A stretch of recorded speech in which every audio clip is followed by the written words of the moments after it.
Have you seen all these plant YouTubers which make moss poles and just speak about how lovely their monsteras look and how large their leaves are? Well, today I'm becoming one of them. Let's see if I can make a moss pole using this as a base, and then I'll let my monstera in there so that she can actually grow her air roots, because she cannot actually introduce her roots, although she's tried. She has these knobs here into this cocoa coir thing, so yeah. And I also have to tie her up more. So let's get on to it.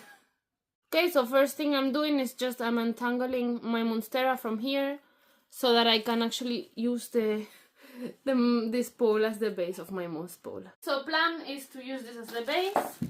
Then I'm gonna be covering it with this mesh. And in between I'm gonna be adding like 2 fingers thickness of this sphagnum moss. So, and I'm gonna be locking everything together with zip ties. So the first thing I'm gonna do is I'm gonna get some moss, hydrate it in water for like 10-15 minutes, and then I'll start building.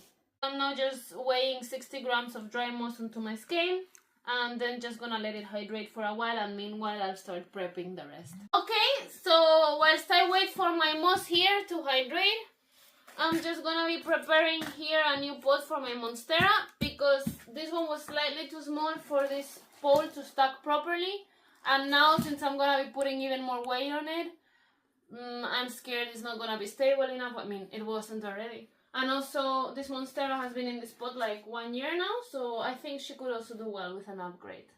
So what I'm doing in here is just I'm adding about 40% of normal potting soil, and then I'm gonna be adding another 30% of orchid bark and 20% of perlite to try and give it a bit more aeration. So I'm gonna be mixing this up, and then we'll go to the next step. This mixture is looking nice and airy, and the moss is also looking nice and hydrated, so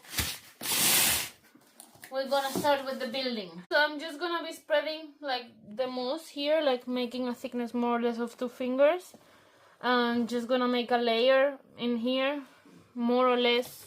I will then roll it up as a burrito and check if it's covering the whole pole or not, and let's see. It's my first moss pole ever, so maybe it's not the most perfect one. So this is the current state of the moss pole with the 60 initial grams of moss that I hydrated. Apparently, I think it's not enough. It wouldn't go around the whole coir still. So I am hydrating 50 something grams of moss more. Hope that's enough. I think probably it's even a bit too much.